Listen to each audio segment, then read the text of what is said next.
అతిగా ఆలోచించి నిద్ర పట్టడం లేదా? శ్రీకృష్ణుడు భగవద్గీతలో చెప్పిన చింత ఆపే మార్గం. నిశ్శబ్దమైన అర్ధరాత్రి వేళ లోకమంతా గాఢనిద్రలో మునిగిపోయి ఉన్నా మీ కళ్ళు మాత్రం మూతపడటం లేదా?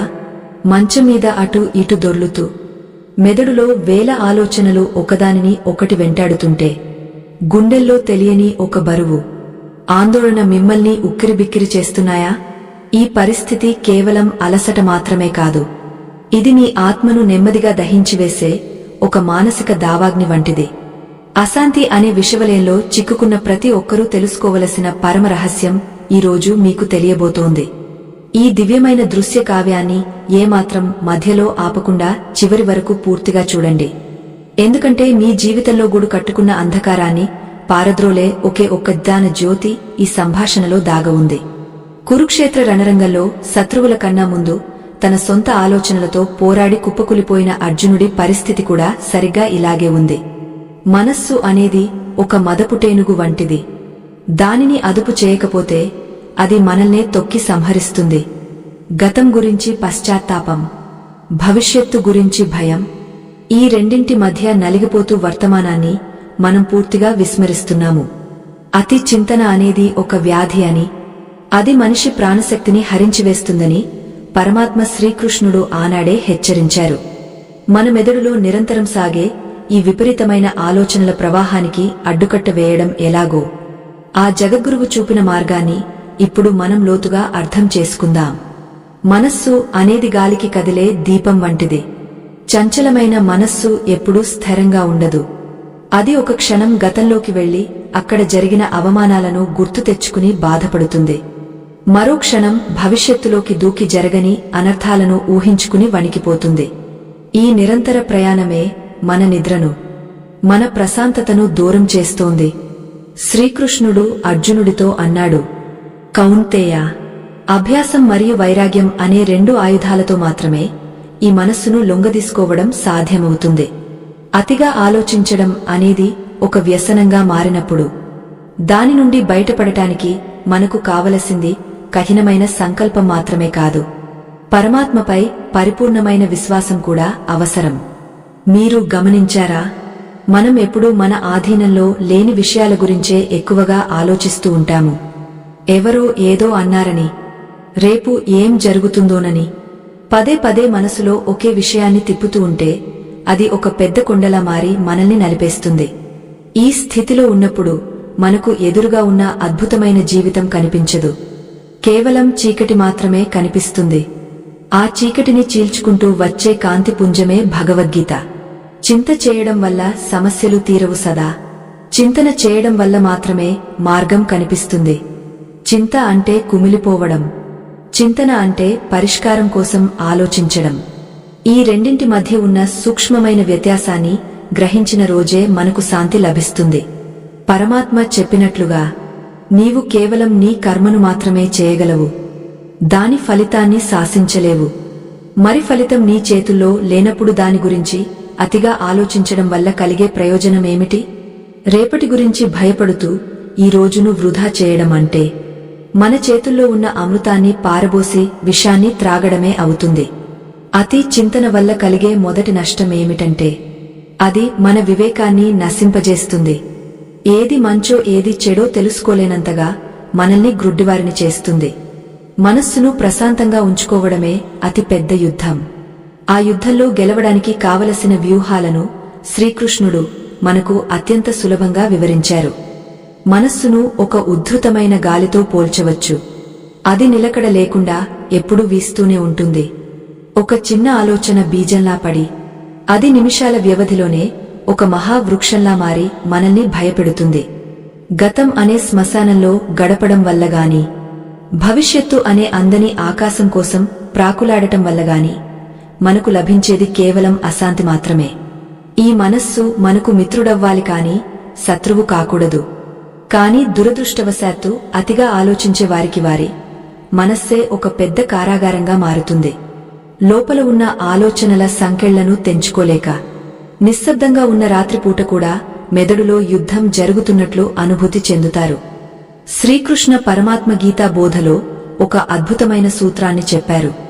మనస్సును నిగ్రహించడం, వాయువును ఆపడం అంత కష్టమని అర్జునుడు వాపోయినప్పుడు పరమాత్మ చిరునవ్వుతో సమాధానం ఇచ్చారు. అభ్యాసము అంటే పదే పదే ప్రయత్నించడం. వైరాగ్యము అంటే అనవసరమైన విషయాల పట్ల మక్కువ వదిలేయడం. ఈ రెండూ ఉంటే ఎంతటి చంచలమైన మనస్సునైనా లొంగదీసుకోవచ్చు. మనం చేసే అతి పెద్ద తప్పు ఏమిటంటే మన ఆలోచనలే మనం అని నమ్మడం. కాని మనం ఆలోచనల కంటే భిన్నమైన సాక్షిభూతులమని గ్రహించలేకపోతున్నాము.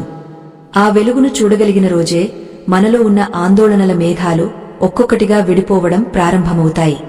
ఒక కుండలో నీరు అస్థిరంగా ఉన్నప్పుడు అందులో మన ప్రతిబింబం సరిగ్గా కనిపించదు. అలాగే మనస్సు ఆలోచనలతో నిండిపోయి ఉన్నప్పుడు జీవితం యొక్క అసలు అర్థం మనకు బోధపడదు. ఈ లోకంలో ప్రతి ఒక్కరూ ఏదో ఒక విషయం గురించి అతిగా ఆలోచిస్తూనే ఉంటారు. కొందరు తమ ఆర్థిక ఇబ్బందుల గురించి, కొందరు తమ సంబంధాల గురించి, మరికొందరు తాము చేసిన తప్పుల గురించి. కానీ గడిచిపోయిన కాలాన్ని మనం మార్చలేము. జరగబోయే కాలాన్ని ముందే ఊహించలేము. మన చేతుల్లో ఉన్నది కేవలం ఈ నిమిషం, ఈ క్షణం మాత్రమే. ఈ సత్యాన్ని తెలుసుకున్నవాడు మాత్రమే స్థితప్రజ్ఞత వైపు మొదటి అడుగు వేయగలుగుతాడు. అతి చింతన వల్ల కలిగే శారీరక దుష్ప్రభావాలు కూడా తక్కువేమీ కావు. నిద్రలేమి కారణంగా శరీరం తన సహజమైన శక్తిని కోల్పోతుంది. దీనివల్ల మరుసటి రోజు కూడా నిస్సత్తువగా మారుతుంది. ఇలా ఒక చక్రంలా ఈ ఆందోళన మనల్ని చుట్టుముడుతుంది.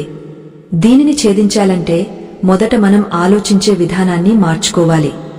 భగవంతుడు మనకు ఒక అద్భుతమైన మేధస్సును ఇచ్చింది సమస్యలను పరిష్కరించుకోవడానికి.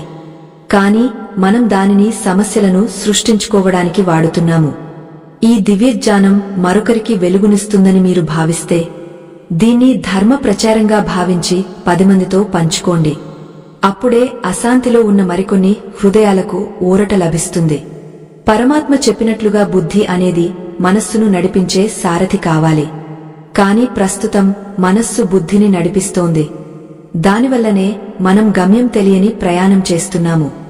అర్జునుడు తన బంధువులను చూసి మోహంలో పడి తన ధర్మాన్ని విస్మరించి విపరీతమైన ఆలోచనలతో కుంగపోయాడు. అది అతడిని బలహీనుడిని చేసింది. అదే విధంగా మనం కూడా అనవసరమైన విషయాలను తలుచుకుంటూ మనల్ని మనం బలహీనపరుచుకుంటున్నాము. శక్తి అనేది ఎప్పుడూ నిశ్శబ్దంలోనే ఉంటుంది. ఆ నిశ్శబ్దాన్ని మనం మన లోపల వెతుక్కోవాలి, బయటి ప్రపంచంలో కాదు. జీవితంలో ప్రతి సంఘటనకు ఒక కారణం ఉంటుందని, అది భగవంతుడి సంకల్పం అని నమ్మినప్పుడు సగం భారం తగ్గిపోతుంది. మనం అనుకున్నవి జరగనప్పుడు బాధపడతాము. కాని మనకు ఏది మంచో ఆ పరమాత్మకు బాగా తెలుసు అనే స్పృహ మనలో కలగాలి. తనను నమ్మిన వారి యోగక్షేమాలను తానే వహిస్తానని స్వయంగా శ్రీకృష్ణుడే మాట ఇచ్చాడు. మరి ఆ మాట మీద నమ్మకమున్నప్పుడు మనకు భయమెందుకు? అతిగా ఆలోచించడం అంటే భగవంతుడి ప్రణాళికపై మనకు నమ్మకం లేకపోవడమే అవుతుంది. ఈ లోతైన సత్యాన్ని మనం ప్రతిరోజూ మన మనస్సుకు గుర్తు చేస్తూ ఉండాలి. పరిస్థితులు ఎప్పుడూ మనకు అనుకూలంగా ఉండకపోవచ్చు. కాని ఆ పరిస్థితులకు మనం ఎలా స్పందిస్తున్నాం అనేదే మన వ్యక్తిత్వాన్ని నిర్ణయిస్తుంది. సముద్రంలో అలలు వస్తూనే ఉంటాయి. కాని సముద్రం లోతుల్లో మాత్రం ఎప్పుడూ ప్రశాంతత ఉంటుంది. మన మనస్సు కూడా ఆ సముద్రంలాగే ఉండాలి. పైన ఎన్ని ఆలోచనల అలలు ఎగసిపడినా అంతరాత్మలో మాత్రం నిశ్చలమైన ప్రశాంతతను కాపాడుకోవాలి. దీనినే కృష్ణుడు స్థితప్రజ్ఞత అని పిలిచాడు.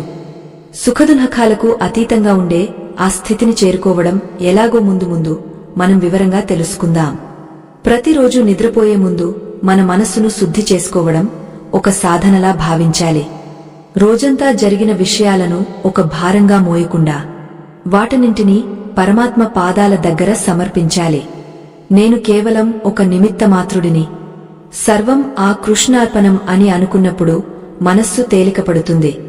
నిద్ర అనేది ఒక చిన్న మరణం వంటిది.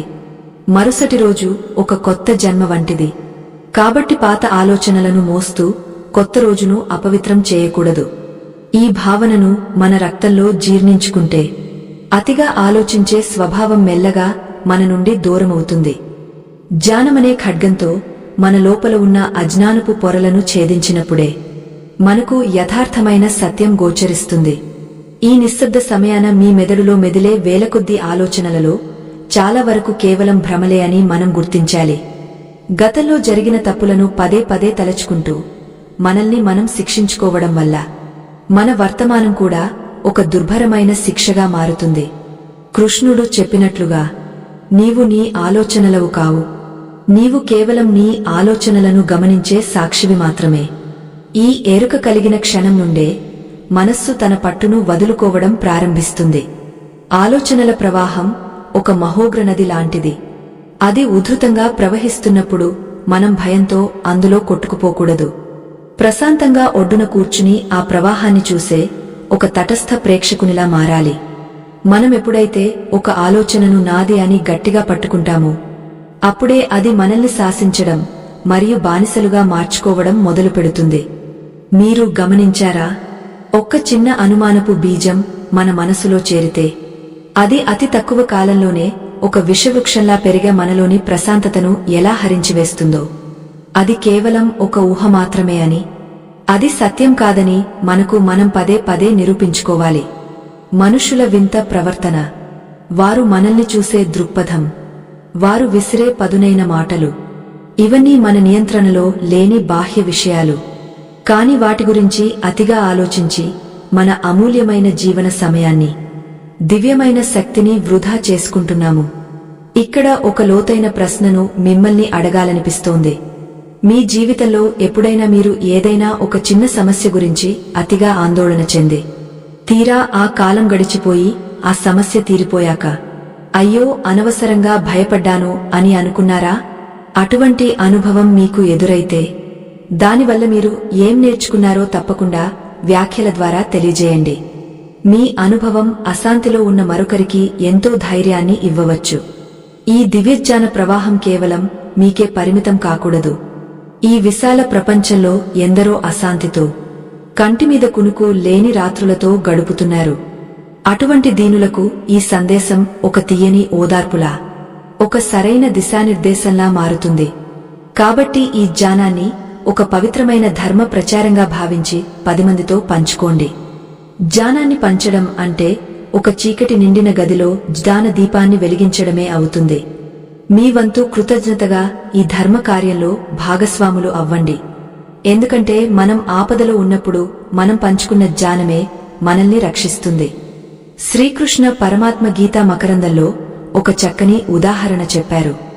ఒక తాబేలు ప్రమాదాన్ని శంకించినప్పుడు తన అవయవాలను తన చిప్పలోకి ఎలా దాచుకుంటుందో, అలాగే ఒక స్థితప్రజ్ఞుడు తన ఇంద్రియాలను, తన చంచలమైన మనస్సును తన అదుపులో ఉంచుకుంటాడు.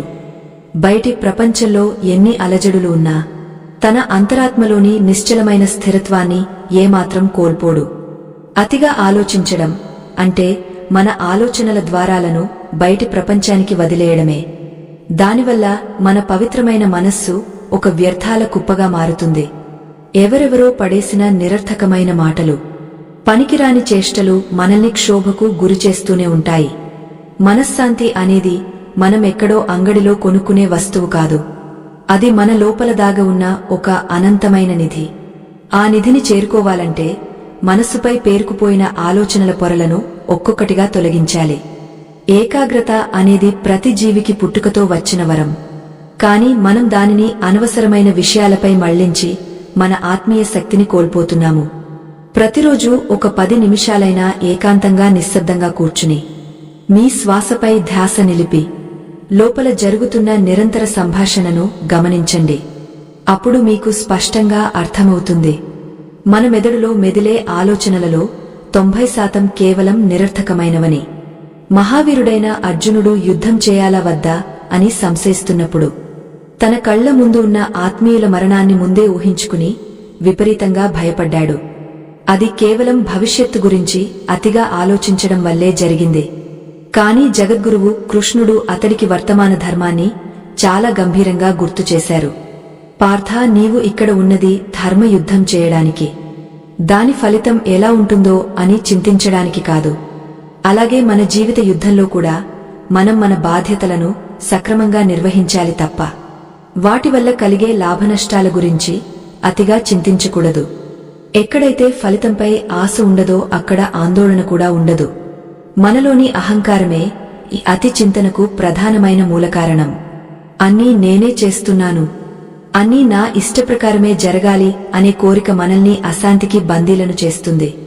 ఎప్పుడైతే మనం మన కర్తవ్యాన్ని ఆ పరమాత్మకు సమర్పించి ఒక పరికరంగా మాత్రమే మారుతామో అప్పుడు మనస్సులో అద్భుతమైన ప్రశాంతత నెలకొంటుంది. మన భారమంతా ఆ దేవదేవుని పాదాల దగ్గర వేసినప్పుడు మనకు ఇంకా ఆందోళన ఎందుకు? ఈ లోతైన ఆధ్యాత్మిక సత్యాన్ని మనసావాచా కర్మనా గ్రహించి ఒక్కొక్క అడుగు శాంతి వైపు వేద్దాం. ఈ క్లిష్టమైన ప్రయాణంలో మనకు ఆ శ్రీకృష్ణుడే మార్గదర్శిగా తోడుగా ఉంటాడు. ప్రశాంతమైన మనస్సు ఒక దివ్యమైన వరం, కాని అశాంతితో నిండిన మనస్సు ఒక భయంకరమైన శాపం. అంధకారంలో ఉన్నప్పుడు మనం ఏ దారిని వెతకలేము. అలాగే అతిగా ఆలోచించే మనిషి తన చుట్టూ ఉన్న ఆనందాన్ని గుర్తించలేడు. శ్రీకృష్ణుడు చెప్పినట్లుగా ఇంద్రియాల వెంట పరుగెత్తే మనస్సు గాలికి కొట్టుకుపోయే నావలాంటిది. అది నిన్ను ఎక్కడికో తెలియని దిశలోకి తీసుకువెడుతుంది. ఆ స్థితిలో నీవు తీసుకునే నిర్ణయాలు ఏవీ సక్రమంగా ఉండవు. అందుకే మనస్సును నిగ్రహించడం ప్రతి జీవికి ప్రాథమికమైన ధర్మం. అతి చింతన అనేది ఆత్మను తినేసే ఒక పురుగులాంటిది. మన లోపల నిరంతరం సాగే ఈ అనవసరమైన ఆలోచనల వల్ల మనలోని సృజనాత్మకత మరియు కార్యాచరణ శక్తి పూర్తిగా నశించిపోతాయి. మీరు గమనించారా? ఒక చిన్న అపజయం ఎదురైనప్పుడు మన మెదడు 100 రకాల అనర్థాలను ఎలా ఊహిస్తుందో.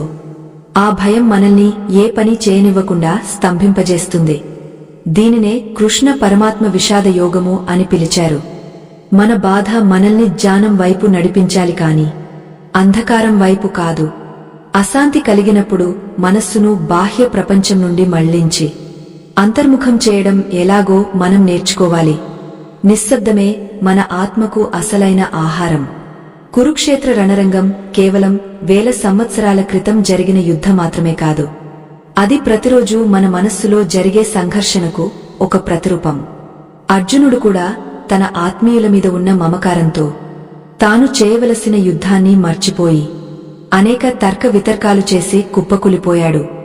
అది ఒక రకమైన మానసిక దౌర్బల్యమే అని పరమాత్మ హెచ్చరించారు. క్లైబ్యం మా స్మ గమః పార్థ అంటే, ఓ అర్జున, ఈ పెరికితనాన్ని వదిలేయ్ అని గంభీరంగా హెచ్చరించారు.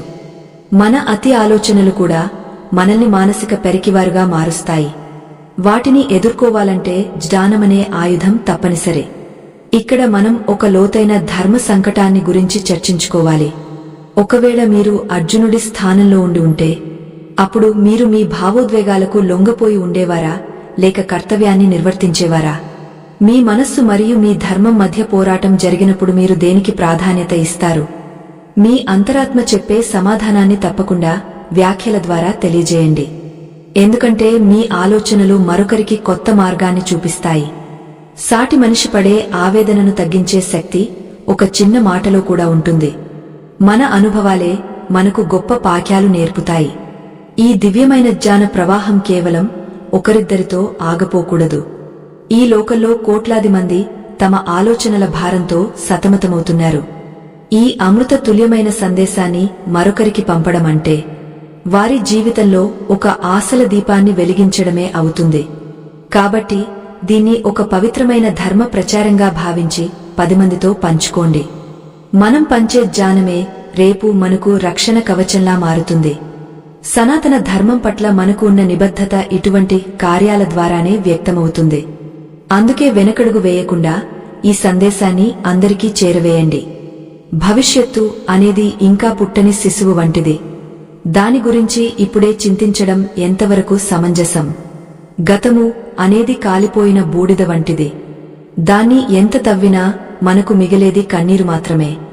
ఈ రెండింటి మధ్య నలిగిపోతూ మనకు దేవుడు ఇచ్చిన అమూల్యమైన వర్తమానాన్ని మనం కాలరాస్తున్నాము. వర్తమానంలో జీవించడం అంటే మన పనిని మనం పూర్తి ఏకాగ్రతతో చేయడం. ఏకాగ్రత లేని పని ఏనాటికి సత్ఫలితాలను ఇవ్వదు. కృష్ణుడు చెప్పినట్లుగా ఫలితం గురించి ఆలోచించకుండా పనిచేసేవాడే అసలైన యోగ. ఆ యోగ స్థితిని మనం సాధించాలి. మనం మనస్సును ప్రశాంతంగా ఉంచుకోవడానికి ఏవో పెద్ద పెద్ద యజ్ఞాలు చేయనక్కర్లేదు. మన ఆలోచనలు ఏ దిశగా వెళుతున్నాయో గమనిస్తే చాలు. ఎప్పుడైతే ఒక ఆలోచన మనల్ని అశాంతికి గురిచేస్తుందో వెంటనే అది అశాశ్వతమైనది అని గుర్తించి దాన్ని వదిలేయాలి. అటాచ్మెంట్ లేదా మమకారం ఉన్న చోటే భయం ఉంటుంది. ఎప్పుడైతే మనం దేనిని ఆశించమో అప్పుడు మనల్ని భయపెట్టే శక్తి దేనికి ఉండదు. అభయం అనేది మన ఆత్మ లక్షణం. దాన్ని మనం తిరిగి పొందాలంటే అతిగా ఆలోచించే ఈ అలవాటును పూర్తిగా మానుకోవాలి. నిశ్చలమైన బుద్ధి మనకు మోక్షాన్ని ఇస్తుంది. మనం పడే ప్రతి ఆందోళన వెనుక ఒక కోరిక దాగ ఉంటుంది. ఆ కోరిక నెరవేరకపోతే ఏమవుతుందో అన్న భయమే మనల్ని నిద్రలేకుండా చేస్తుంది. కానీ సమస్త సృష్టిని నడిపించే ఆ పరమాత్మకు మన అవసరాలు తెలియవా? ఒక చిన్న పక్షికి ఆహారం ఇచ్చే భగవంతుడు మనల్ని విడిచిపెడతాడా? ఆ అచంచలమైన విశ్వాసమే మన మనస్సులోని తుఫానును ఆపగలదు. నమ్మకం ఉన్నచోట నిశ్శబ్దం ఉంటుంది. సందేహం ఉన్నచోట సందిగ్ధత ఉంటుంది. కాబట్టి మనస్సును ఆ కృష్ణ పరమాత్మ పాదాల దగ్గర నిశ్చలంగా ఉంచుదాం. అప్పుడే మనకు నిజమైన విశ్రాంతి మరియు శాంతి లభిస్తాయి. మనస్సు అనేది ఒక చిత్రమైన శత్రువు. అది మన లోపలే ఉంటూ మనల్ని నిరంతరం వేధిస్తూ ఉంటుంది. గీతాచార్యుడు చెప్పినట్లుగా ఎవడైతే తన మనస్సును జయించలేదో వాడికి వాడి మనస్సే పరమ శత్రువుగా మారుతుంది. మనం నిద్రపోవాలని ప్రయత్నించినప్పుడు మన గతంలోని చేదు జ్ఞాపకాలను గుర్తుచేసి మనల్ని మేల్కొనేలా చేస్తుంది. ఆందోళనల సుడిగుండంలో మనల్ని పడవేసి వినోదాన్ని చూస్తుంది. ఈ మాయాజాలం నుండి బయటపడటం అంటే మనల్ని మనం తిరిగి కనుగొనడమే అవుతుంది. ఈ ప్రపంచంలో అత్యంత కఠినమైన యుద్ధం నీ వెలుపల కాదు, నీ లోపలే జరుగుతోంది. నిన్న జరిగిన దానిని మనం మార్చలేము. రేపు జరగబోయే దానిని మనం ముందే శాసించలేము. కాని ఈ రెండింటి మధ్య నలిగిపోతూ మనకున్న ఒక్కగానొక్క సత్యాన్ని విస్మరిస్తున్నాము. ఆ సత్యమే వర్తమానం. శ్రీకృష్ణుడు చెప్పినట్లుగా వర్తమానంలో స్థిరంగా ఉండటమే అసలైన యోగం. అనవసరమైన ఆలోచనలను పక్కన పెట్టి నీవు చేయవలసిన పనిమీద మనస్సు నిలపడం అలవాటు చేసుకోవాలి. అప్పుడే నీవు చేసే ప్రతి కార్యం ఒక పూజలా మారుతుంది. నిశ్శబ్దంగా ఉన్న గదిలో గడియారం ముళ్ళు తిరుగుతున్న శబ్దాన్ని విన్నట్లుగా నీ లోపల వినిపించే ఆత్మ ప్రబోధాన్ని వినడానికి ప్రయత్నించు. మన సనాతన ధర్మం యొక్క వెలుగును ప్రతి ఇంటా వెలిగించాలని, భావితరాలకు ఈ దివ్యజ్ఞానాన్ని అందించాలని మా బృందం నిరంతరం శ్రమిస్తోంది. ఎన్నో ఏళ్ల పరిశోధన మరియు కఠోర దీక్షతో ఆధ్యాత్మిక రహస్యాలను మీ ముందుకు తీసుకువస్తున్నాము. మా ఈ ధర్మ రక్షణ కార్యానికి మీ వంతు తోడ్పాటు ఎంతైనా అవసరం. మీ మొబైల్ ఫోన్ ద్వారా ఇప్పుడు మీ తెరపై కనిపిస్తున్న ఆ దివ్య స్కానర్ని స్కాన్ చేసి ధర్మగ్లానిని అరికట్టే ఈ గొప్ప యజ్ఞంలో మీ సహాయాన్ని అందించవలసిందిగా హృదయపూర్వకంగా కోరుతున్నాము. మీ సహకారం మరిన్ని ఆధ్యాత్మిక సంపదలను లోకానికి పంచడానికి మాకు శక్తిని ఇస్తుంది. స్థితప్రజ్ఞుడు అంటే సుఖం వచ్చినప్పుడు పొంగపోనివాడు, దుంహకం వచ్చినప్పుడు కుంగపోనివాడు. మనకు వచ్చే ఆలోచనలు కూడా అటువంటివే. అవి వస్తూ ఉంటాయి, పోతూ ఉంటాయి. కాని వాటితో మనం భావోద్వేగ పరంగా ముడిపడిపోయినప్పుడే సమస్య మొదలవుతుంది. ఒక పక్షి ఆకాశంలో ఎగురుతున్నప్పుడు దాని నీడ నేలమీద పడుతుంది. కాని ఆ నీడ నేలను ఏమాత్రం తడపలేదు. అలాగే నీ మనస్సులో వచ్చే వేలాది ఆలోచనలు నీ అంతరాత్మను తాకకూడదు. అప్పుడే నీవు నిజమైన స్వేచ్ఛను అనుభవిస్తావు. నీవు ఒక నిశ్చలమైన కొండలా స్థిరంగా ఉండాలి, తప్ప కొట్టుకుపోయే ఆకులా మారకూడదు. ఆలోచనలను ఆపడం అసాధ్యమని చాలా మంది అనుకుంటారు. కాని అది కేవలం నిరంతర అభ్యాసం మీద మాత్రమే ఆధారపడి ఉంటుంది. ప్రతిరోజు ఉదయం సూర్యోదయ వేళలోగాని లేదా సాయంత్రం ప్రశాంత సమయానగాని ఒక్క క్షణం కళ్ళు మూసుకుని నీ మనస్సులోకి వచ్చే ఆలోచనలను ఒక తటస్థ యాత్రికుడిలా గమనించు. వాటిని ఆపడానికి బలవంతంగా ప్రయత్నించకు. కేవలం సాక్షిగా గమనించు. అలా గమనిస్తున్న కొద్దీ ఆలోచనల వేగం నెమ్మదిగా తగ్గుతుంది. చివరకు ఒక అద్భుతమైన నిశ్శబ్దం నిన్ను ఆవహిస్తుంది.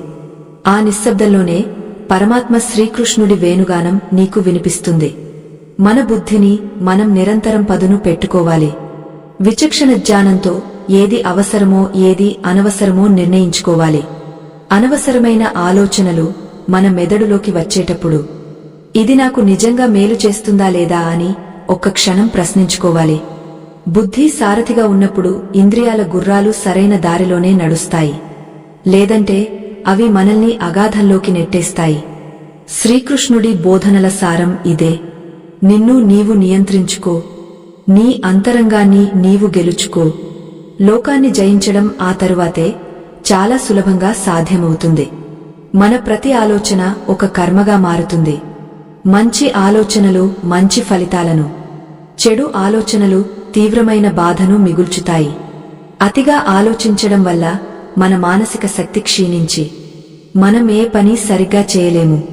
మన శక్తిని వృధా చేయకుండా ఒక ఉన్నతమైన లక్ష్యం వైపు మళ్లించాలి. అప్పుడే మన జీవితం సార్థకమవుతుంది. పరమాత్మను స్మరిస్తూ చేసే ప్రతి ఆలోచన మనల్ని పవిత్రం చేస్తుంది. ఆ దివ్య నామస్మరణే మనస్సును నిశ్చలం చేసే ఏకైక దివ్య ఔషధం. మీ మనస్సును ఆ కమలనాభుని పాద పద్మాల చెంత అర్పించండి. కాబట్టి వ్యర్థమైన చింతను వదిలేయండి, దివ్యమైన చింతనను అలవరుచుకోండి. భగవద్గీతలో శ్రీకృష్ణుడు చెప్పినట్లుగా నీకు నీవే బంధువు, అలాగే నీకు నీవే శత్రువు. నీ చేతుల్లోనే నీ ప్రశాంతత దాగ ఉంది. ఈ రాత్రికి ఎటువంటి ఆందోళన లేకుండా ప్రశాంతంగా నిద్రపోండి. మీ భారమంతా ఆ దేవదేవుని మీద వేయండి. రేపటి ఉదయం ఒక కొత్త ఆశతో, కొత్త ఉత్సాహంతో మేల్కొనండి. మన ఈ ఆధ్యాత్మిక ప్రయాణం ఇంకా కొనసాగుతుంది. శాంతి మార్గంలో మరిన్ని మెట్లు ఎక్కడానికి మనం సిద్ధంగా ఉండాలి. అనంతమైన ఆనందం మీకోసం వేచి ఉంది. మన లోపల నిరంతరం రగులుతున్న ఆందోళన అనే అగ్నిని ఆర్పగలిగే శక్తి కేవలం ఆత్మజ్ఞానానికి మాత్రమే ఉంది. మనం అన్నీ మనమే చేస్తున్నామని, మన ప్రమేయం లేకుండా ఈ సృష్టిలో ఏదీ జరగదు అని భ్రమపడుతూ ఉంటాము. అహంకారమే ఈ అతి చింతనకు తల్లి వంటిది. నేను అనే భావన ఎక్కడైతే ఎక్కువగా ఉంటుందో అక్కడ భయం మరియు ఆందోళన గూడు కట్టుకుంటాయి. భగవంతుని సంకల్పం లేనిదే ఒక చిన్న చీమ కూడా కుట్టదు అనే పరమ సత్యాన్ని మనం నిరంతరం మరచిపోతున్నాము. ఈ అజ్ఞానమే మనల్ని నిద్రలేని రాత్రులకు బానిసలుగా మారుస్తోంది. శ్రీకృష్ణ పరమాత్మ అర్జునుడికి చెప్పిన ఒక అద్భుతమైన మాట ఏమిటంటే, సిద్ధ్యసిద్ధ్యో సమో భూత్వా, అంటే విజయం లభించినా అపజయం ఎదురైనా రెండింటినీ సమానంగా స్వీకరించడమే అసలైన యోగం. మనం కేవలం విజయం గురించే అతిగా ఆలోచిస్తూ ఒకవేళ అది రాకపోతే ఏమవుతుందో అని భయపడుతూ ఉంటాము. ఈ ఫలితాల పట్ల ఉండే విపరీతమైన వ్యామోహమే మన మనస్సును అశాంతికి గురిచేస్తుంది. ఒక నిష్కామ కర్మయోగ తన పనిని పూర్తి చిత్తశుద్ధితో చేస్తాడు, కాని దానివల్ల కలిగే ప్రయోజనాల గురించి అస్సలు చింతించడు. ఆ స్థితిని మనం చేరుకున్నప్పుడే మన నిద్ర హాయిగా ఉంటుంది. మన మనస్సు ఒక చెరసాల లాంటిది. అందులో ఉండే ఆలోచనలు కఠినమైన సంకెళ్ల వంటివి. మనం ఒక్కో ఆలోచనను పదే పదే తలచుకుంటూ ఆ సంకెళ్లను మరింత బిగించుకుంటున్నాము. మీరు ఎప్పుడైనా గమనించారా? రాత్రి వేళ బయటి ప్రపంచం అంతా నిశ్శబ్దంగా ఉన్నప్పుడు మన లోపల మాత్రం పెద్ద పెద్ద కేకలు వినిపిస్తున్నట్లుగా, భయాందోళనలు మనల్ని వెంటాడుతున్నట్లుగా అనిపిస్తుంది. ఇది కేవలం మన మెదడు సృష్టించుకున్న ఒక మాయాలోకం మాత్రమే. ఈ మాయాలోకం నుండి బయటపడాలంటే మనకు సత్యం అనే వెలుగు కావాలి. ఆ వెలుగును పొందడానికే మనం భగవద్గీతను ఆశ్రయించాలి. అతిగా ఆలోచించడం వల్ల మన మేధస్సు మందగస్తుంది. సరైన సమయంలో సరైన నిర్ణయం తీసుకోలేక మనం విఫలం అవుతాము. కృష్ణుడు చెప్పినట్లుగా బుద్ధి నాశం వల్ల మనిషి పూర్తిగా పతనం అవుతాడు. మన శక్తిని అనవసరమైన ఊహల కోసం ఖర్చు చేయకుండా మన కర్తవ్యం వైపు మళ్లించినప్పుడే మనకు విజయం లభిస్తుంది. నీవు ఒక విజేతగా నిలవాలంటే మొదట నీ మనస్సును జయించాలి. మనస్సును జయించినవాడు ఈ అనంతమైన లోకాన్ని జయించగలడు. ఆలోచనల ప్రవాహాన్ని అరికట్టి ప్రశాంతమైన చిత్తంతో జీవితాన్ని దర్శించడం ప్రారంభించండి. అప్పుడే అద్భుతాలు సంభవిస్తాయి. మనం చేసే ప్రతి పనిలోనూ ఒక రకమైన ఆందోళన మిళితమై ఉంటుంది. రేపు నా పరిస్థితి ఏమిటి? నా కుటుంబం ఏమవుతుంది? సమాజం నన్ను ఏమనుకుంటుంది? ఇటువంటి వేలాది ప్రశ్నలు మనల్ని ఉక్కిరిబిక్కిరి చేస్తాయి. కాని ఈ ప్రశ్నలన్నింటికీ ఒకటే సమాధానం: ఆ పరమాత్మపై పరిపూర్ణమైన శరణాగతి. నీవు ఎప్పుడైతే సర్వం ఆ కృష్ణార్పణం అని భావిస్తావో అప్పుడు నీ భారమంతా ఆయన మోస్తాడు. ఒక చిన్న బిడ్డ తన తల్లి ఒడిలో ఎలాగైతే నిశ్చింతగా నిద్రపోతుందో మనం కూడా ఆ జగన్నాథుని ఒడిలో అంతటి ప్రశాంతతను పొందవచ్చు. ఈ సత్యాన్ని నమ్మడమే అసలైన ఆధ్యాత్మికత. స్థితప్రజ్ఞత అనేది ఒక ఉన్నతమైన మానసిక స్థితి. అక్కడ అసూయ, ద్వేషం, భయం, ఆందోళన వంటి వికారాలకు తావు ఉండదు. చుట్టూ ఉన్న ప్రపంచం అల్లకల్లోలంగా ఉన్నా లోపల మాత్రం ఒక నిశ్చలమైన ప్రశాంతత రాజ్యమేలుతుంది. అటువంటి స్థితిని సాధించడం సామాన్యులకు సాధ్యం కాదని అనుకోకండి. ప్రతిరోజు చేసే చిన్నపాటి అభ్యాసం మనల్ని ఆ దిశగా నడిపిస్తుంది. నీ ఆలోచనలను గమనించడం, అనవసరమైన వాటిని తిరస్కరించడం, దేవుడి నామంతో మనస్సును నింపడం, ఇవే ఆ ప్రశాంతతకు సోపానాలు. ఈ మార్గంలో పయనిస్తూ మనం మన లోపల ఉన్న పరమశాంతిని చేరుకుందాం. మన శరీరంలోని ప్రతి అణువు మన మనస్సుతో అనుసంధానమై ఉంటుంది. మనస్సులో ఆందోళన ఉంటే శరీరం కూడా అనారోగ్యానికి గురవుతుంది. నిద్రలేమి అనేది కేవలం కళ్లకు సంబంధించిన సమస్య కాదు. అది మన ఆత్మకు విశ్రాంతి లేకపోవడం వల్ల కలిగే దుస్థితి. ప్రశాంతమైన మనస్సు ఉన్నవాడికి మంచం మీద వాలగానే నిద్రపడుతుంది. ఎందుకంటే వాడి మనస్సులో గతం తాలూకు బరువులు, భవిష్యత్తు తాలూకు భయాలు ఉండవు. వాడు వర్తమానంలో జీవిస్తూ భగవంతుని కృపను అనుభవిస్తాడు. మనందరం అటువంటి స్థితిని పొందాలని, ఆ శ్రీకృష్ణుడు మనల్ని ఆశీర్వదించాలని కోరుకుందాం. కఠినమైన పరిస్థితులు ఎదురైనప్పుడు అధైర్యపడకండి. ప్రతి కష్టం వెనుక ఒక గొప్ప పాఠం దాగి ఉంటుంది. ఆ పాఠాన్ని నేర్చుకుంటే మన ప్రయాణం మరింత సులభమవుతుంది. అతిగా ఆలోచించడం ఆపి పని చేయడం ప్రారంభించండి. చర్య లేని ఆలోచన కేవలం ఒక భారం మాత్రమే. ఫలితాన్ని ఆ భగవంతుడికి వదిలేసి నీ సాయశక్తులా ప్రయత్నించు. అప్పుడు నీ మనస్సు తేలికపడుతుంది. నీకు తెలియకుండానే నీలో ఒక అద్భుతమైన ధైర్యం కలుగుతుంది. ఆ ధైర్యమే నిన్ను విజయ తీరాలకు చేరుస్తుంది. నిరంతరం ఆ దివ్య జ్యోతిని స్మరిస్తూ ముందుకు సాగుదాం. అచంచలమైన విశ్వాసంతో అడుగులు వేద్దాం. మనస్సు అనే ఈ మాయాజాలం మనల్ని ఎంతగా వంచించగలదో గీతాచార్యుడు కురుక్షేత్ర రణరంగంలో ఎంతో స్పష్టంగా వివరించారు. అదుపులేని మనస్సు మన ప్రశాంతతను దొంగిలించే దొంగ వంటిది. అది మనల్ని మన వర్తమానం నుండి దూరం చేసి ఎక్కడో గాలిలో మేడలు కట్టేలా చేస్తుంది, లేదా గతంలోని పాతగాయాలను మళ్లీ రేపి మనల్ని నిరంతర క్షోభకు గురిచేస్తుంది. అందుకే అర్జునా, నీ మనస్సును నీవే నియంత్రించుకో అని పరమాత్మ నొక్కి చెప్పారు. ఎవడైతే తన లోపల ఉన్న ఈ అశాంతిని జయించగలడో వాడే నిజమైన విజేత. వాడే అసలైన యోగా అని మనకు బోధించారు. మనశ్శాంతిని పొందడానికి ప్రధానమైన మార్గం ఏమిటంటే మన ఇంద్రియాలను బాహ్య ప్రపంచం నుండి మళ్లించి ఆత్మవైపు కేంద్రీకరించడం. చుట్టూ ఉన్న ఆకర్షణలు, ఇతరుల మాటలు, లోకంలోని గొడవలు మనల్ని నిరంతరం కలవరపెడుతూనే ఉంటాయి. కాని మనం ఒక నిశ్చలమైన జలరాశిలా ఉండాలి. పైకి ఎన్ని అలలు ఎగసిపడినా లోపల మాత్రం గాయమైన నిశ్శబ్దం నెలకొని ఉండాలి. ఆ నిశ్శబ్దాన్ని మనం శ్వాస ద్వారా సాధించవచ్చు.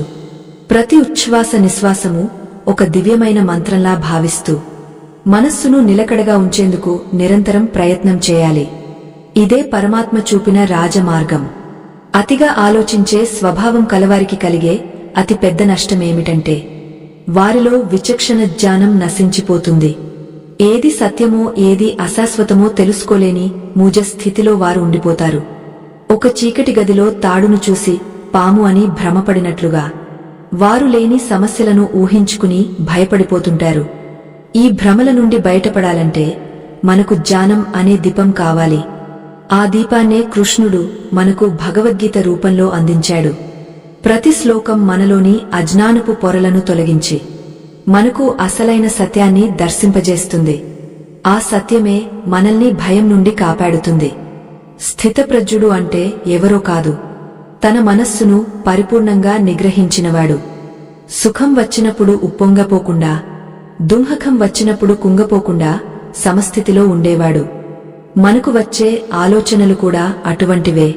అవి వస్తూ పోతూ ఉంటాయి, కాని వాటికి మన ఆత్మతో సంబంధం ఉండకూడదు. మీరు ఒక సాక్షిగా మీ ఆలోచనలను గమనించండి. అప్పుడు మీకు అర్థమవుతుంది ఈ ఆలోచనలు కేవలం మేఘాల వంటివని, మీరు అనంతమైన ఆకాశం వంటివారని. మేఘాలు ఆకాశాన్ని తాకలేవు, అలాగే ఆలోచనలు మీ ఆత్మను అపవిత్రం చేయలేవు. ఈ ఎరుకతో జీవించడమే పరమధర్మం. ప్రతిరోజూ నిద్రపోయే ముందు మన మనస్సును శుభ్రం చేసుకోవాలి. రోజంతా మనపై పడిన చెడు ఆలోచనల మకిలిని కడిగవేయాలి. దీనికి భగవన్నామ స్మరణే ఒక అద్భుతమైన మార్గం. సర్వం కృష్ణార్పణం అని భావిస్తూ మీ భారమంతా ఆ దేవదేవుని పాదాల దగ్గర ఉంచండి. అప్పుడు మీకు తెలియని ఒక తేలికపాటి భావం కలుగుతుంది. ఆ స్థితిలోనే గాయమైన మరియు ప్రశాంతమైన నిద్ర పడుతుంది. నిద్ర అనేది కేవలం శరీరానికి మాత్రమే కాదు, మన ఆత్మకు కూడా ఒక శక్తినిచ్చే ప్రక్రియ. ఆ శక్తిని మనం అతి చింతన ద్వారా వృధా చేయకూడదు. ప్రశాంతమైన చిత్తమే మోక్షానికి ప్రధాన ద్వారం అని గుర్తించాలి. మనం మన జీవితంలో ఎదుర్కొనే చాలా సమస్యలు మన ఆలోచనల సృష్టియే. జరగని వాటిని జరుగుతాయేమో అని భయపడటం, జరిగిన వాటిని మార్చలేమని తెలిసి కూడా బాధపడటం, ఇవన్నీ మన మేధస్సుకు పట్టే తుప్పు వంటివి. ఆ తుప్పును వదిలించుకోవాలంటే మనం కర్మయోగిగా మారాలి. కర్మయోగ అంటే ప్రతిఫలితాన్ని దేవుడి ప్రసాదంగా స్వీకరించేవాడు. ఫలితం మీద మనకు అధికారం లేనప్పుడు దాని గురించి పదే పదే ఆలోచించడం వల్ల వచ్చే ప్రయోజనం శూన్యం. కేవలం నీ పనిని నీవు శక్తివంచన లేకుండా చేయి, మిగిలినది ఆ పరమాత్మ చూసుకుంటాడు. ఆ నమ్మకమే నీకు ఒక గొప్ప రక్షణ కవచంలా మారుతుంది. లోపల ఉన్న అశాంతిని పోగొట్టుకోవడానికి అడవులకు వెళ్ళక్కర్లేదు. మన ఇంట్లోనే, మన మనస్సులోనే ఆ ప్రశాంతతను నిర్మించుకోవాలి. ప్రతి ఆలోచనను వడపోసి ఏది అవసరమో దానినే ఉంచుకోవాలి. అనవసరమైన ఆలోచనలను వెంటనే తిరస్కరించాలి. ఇది ఒక యుద్ధం లాంటిదే. మొదట్లో కష్టంగా అనిపించినా సాధన చేస్తూ ఉంటే అది సహజ సిద్ధంగా మారిపోతుంది. మన మనస్సు మన మాట వినేలా తయారు చేసుకోవాలి. అప్పుడు జీవితం ఒక అందమైన పూదోటలా మారుతుంది. కృష్ణ పరమాత్మ చెప్పిన ఈ రహస్యాలను ఆచరణలో పెట్టినవాడు ఎన్నడూ దుఃఖానికి గురికాడు. వాడు ఎల్లప్పుడూ పరమానందంలోనే ఉంటాడు. మనం మన మనస్సును ఒక దేవాలయంలా ఉంచుకోవాలి. అపవిత్రమైన ఆలోచనలకు అక్కడ చోటు ఉండకూడదు. దైవచింతనతో ఆలయాన్ని నిరంతరం వెలిగించాలి. అతిగా ఆలోచించడం అనే చీకటిని జ్ఞానమనే వెలుగుతో పారద్రోలాలి. మన గమ్యం శాంతి, మన మార్గం భగవద్గీత. ఈ మార్గంలో పయనిస్తున్న మనకు ఆ జగద్గురువే అడుగడుగునా తోడుగా ఉంటాడు. భయం వదిలేయండి, భారమంతా ఆయనపై వేయండి. ఈ అద్భుతమైన సంభాషణ మన జీవితాల్లో ఒక గొప్ప మార్పు తీసుకురావాలి. ఈ సత్యాలను గ్రహిస్తూ ముందుకు సాగుదాం. ఈ ప్రయాణంలో మనకు లభించేది అనంతమైన ఆత్మశాంతి మరియు ప్రశాంతత. ఈ దివ్యమైన జ్ఞాన ప్రవాహం మన హృదయాలను పవిత్రం చేస్తుందని ఆశిద్దాం. మనస్సును నిగ్రహించడం అనేది ఒక్క రోజులో సాధ్యమయ్యేది కాదు, కానీ నిరంతర ప్రయత్నంతో అది సాధ్యమవుతుంది. అర్జునుడు కూడా మొదట సందేహించాడు, కాని ఆ తరువాత కృష్ణుడి బోధనలతో స్థిరత్వం పొందాడు. మనం కూడా ఆ దిశగానే ప్రయాణిద్దాం. అతి చింతనను వదిలి ఆత్మానందాన్ని పొందుదాం. ఈ రాత్రి మీకు ఎంతో ప్రశాంతంగా గడవాలని, ఆ పరమాత్మ మీకు సుఖమయమైన నిద్రను ప్రసాదించాలని కోరుకుందాం. మన అంతరంగంలో ఉన్న కృష్ణుడిని మేల్కొల్పుదాం. అచంచలమైన విశ్వాసంతో జీవితాన్ని ముందుకు సాగిద్దాం. జీవితమనే ఈ మహాప్రయాణంలో మనస్సు అనేది ఒక వారధి వంటిది. అది మనల్ని అశాంతి నుండి శాంతి వైపుకుగాని, లేదా శాంతి నుండి అశాంతి వైపుకుగాని నడిపించగలదు. మనం ఇన్ని భాగాలుగా చెప్పుకున్న పరమ సత్యాల సారాంశం ఒక్కటే: నీవు నీ ఆలోచనలవు కావు, నీవు ఆ పరమాత్మ యొక్క అంశవు. ఆలోచనలనేవి సముద్రమీద వచ్చే నురగ వంటివి.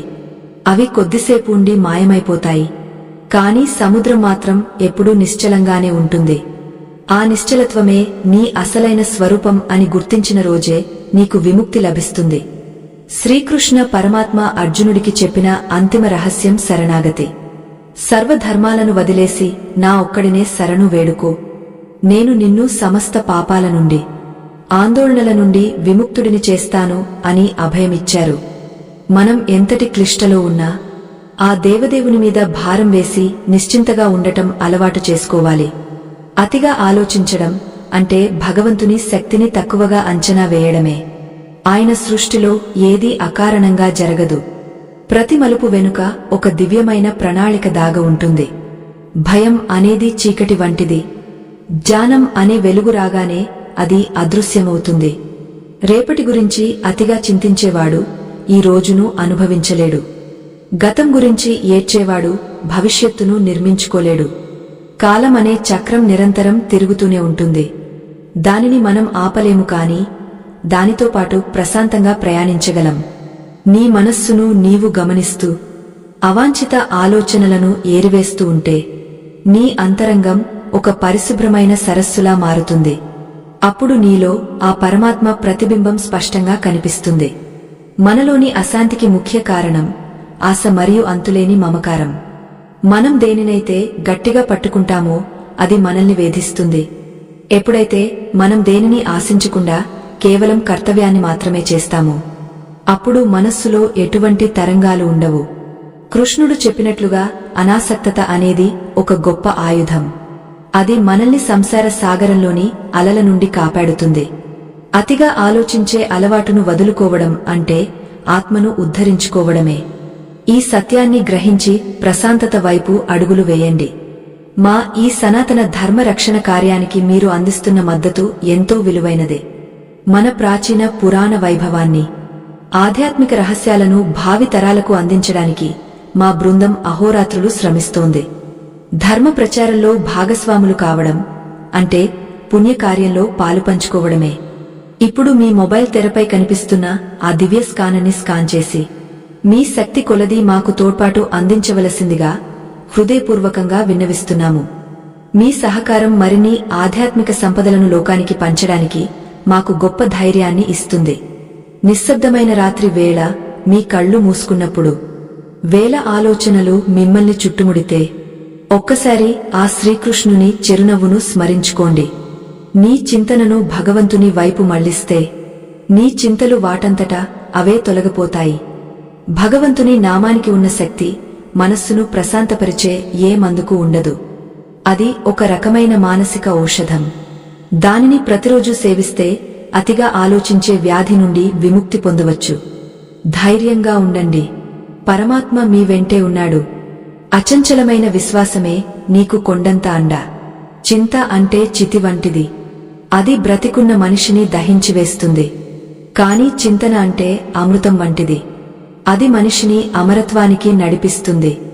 నీవు దేని గురించి చింతిస్తున్నావో ఒక్కసారి ఆలోచించు.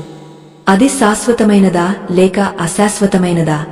అశాశ్వతమైన విషయాల కోసం నీ అమూల్యమైన ఆరోగ్యాన్ని, ప్రశాంతతను ఎందుకు పణంగా పెడుతున్నావు? వివేకంతో ఆలోచించి ఆందోళనలను వదిలేయి. ప్రశాంతమైన చిత్తంతో నిద్రపో. రేపటి ఉదయం నీకోసం ఒక సరికొత్త ఆశతో వేచి ఉంటుంది. సూర్యోదయం నీ జీవితంలో వెలుగు నింపుతుంది. అతిగా ఆలోచించడం ఆపి ఆనందంగా జీవించడమే భగవంతుడికి మనమిచ్చే అతి పెద్ద కానుక. ఈ దివ్యమైన సత్యాన్ని మనసావాచా స్మరిస్తూ మీ జీవితాలను కాంతిమయం చేసుకోండి. ధర్మం కోసం నిలబడండి. సత్యం వైపు నడవండి. యతో ధర్మస్తతో జయః అంటే ఎక్కడ ధర్మం ఉంటుందో అక్కడే విజయం ఉంటుంది. ఈ ప్రయాణం ఇక్కడితో ఆగపోకూడదు. మన ఆధ్యాత్మిక రహస్యాల గురించి మరిన్ని విషయాలు తెలుసుకోవడానికి మా మరో ప్రత్యేక దృశ్య సందేశాన్ని తప్పకుండా వీక్షించండి. మరో అద్భుతమైన జ్ఞాన ప్రయాణంలో కలుసుకుందాం. స్వస్తి.